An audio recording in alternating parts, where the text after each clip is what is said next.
আজ এক অন্য রকমের সকাল। আজ বহু প্রতীক্ষার অবসান। দীর্ঘ 1 বছর পর সেই প্রতীক্ষার মুহূর্তটি এসে পড়েছে। ফিরব নিজের দেশে। উফ, কি আনন্দ! রাত থেকে চোখে ঘুম নেই, মাঝরাত থেকে জেগে আছি। ঘড়ির অ্যালার্মের আগে আজকে ঘুম থেকে উঠেছি। সকাল এখন 9টা বাজে।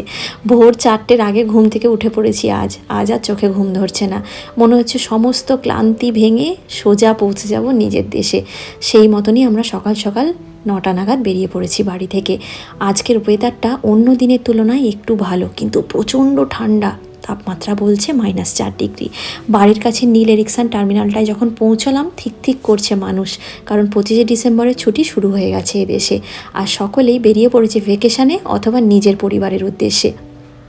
আমরা বাসে চেপে চললাম ডেনমার্কের উদ্দেশ্যে, কারণ কোপেনহেগেন ডেনমার্ক থেকে কিন্তু দিল্লির ফ্লাইটের সুবিধাটা খুব ভালো পাওয়া যায়। আজ একটা অন্য রকমের দিন। এই ভয়েস ওভারটা দিতে দিতেও আমার চোখে জল চলে আসছে। সুইডেনের ঠান্ডা বাতাসে দাঁড়িয়ে কতবার যে চোখ বন্ধ করে ভেবেছি, এই আকাশের নিচেই তো আছে আমার নিজের মানুষগুলো, তারা কেমন আছে। এদেশে হয়তো অনেক কাজ থাকে, আমাদের দায়িত্ব থাকে, ব্যস্ততা থাকে, কিন্তু কোথাও যেন একটা শূন্যতা থাকে, যেটা শুধু নিজের দেশের মাটিতেই ভরতে পারে। 12টা মাস, অসংখ্য সকাল রাত, ভিডিও কলে দেখা মুখগুলো, মোবাইলের স্ক্রিনে আটকে থাকা হাসি কান্না, সবটাই যেন অপেক্ষা করেছিল এই একটা দিনের জন্য। আজ ফিরছি সেই চেনা গলিতে, যেখানে বাতাসের গন্ধটাই আলাদা। ফিরছি সেই দরজার কাছে, যেখানে ঢুকলেই সব ক্লান্তি হার মেনে যায়। প্রবাস জীবন হয়তো আমাদের অনেকটাই শক্ত করে তোলে, কিন্তু বাড়ির মানুষ আমাদেরকে নরম করে দেয়।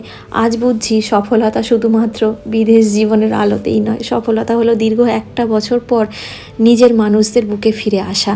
এখন আমরা পৌঁছে গেছি দিল্লি। ওয়েলকাম টু ইন্ডিয়া লেখাটা দেখলেই এত আনন্দ হয়।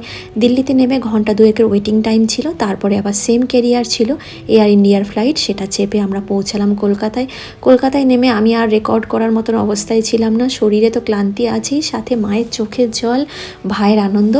বাবা সামনে বসে আছেন, দাদা গাড়ি চালাচ্ছে, আমি সন্দীপন দুজনে মিলে চলেছি বাড়ির উদ্দেশ্যে। আপনাদের সাথে পরবর্তী ভিডিওগুলো খুব শীঘ্রই নিয়ে আসবো। কলকাতা ভ্রমণের ভিডিও, পরিবার, আনন্দ, খাওয়া দাওয়া সবটাই ভাগ করে নেব ভিডিও এবং ছবির মাধ্যম দিয়ে। সবাই অবশ্যই সাথে থাকবেন।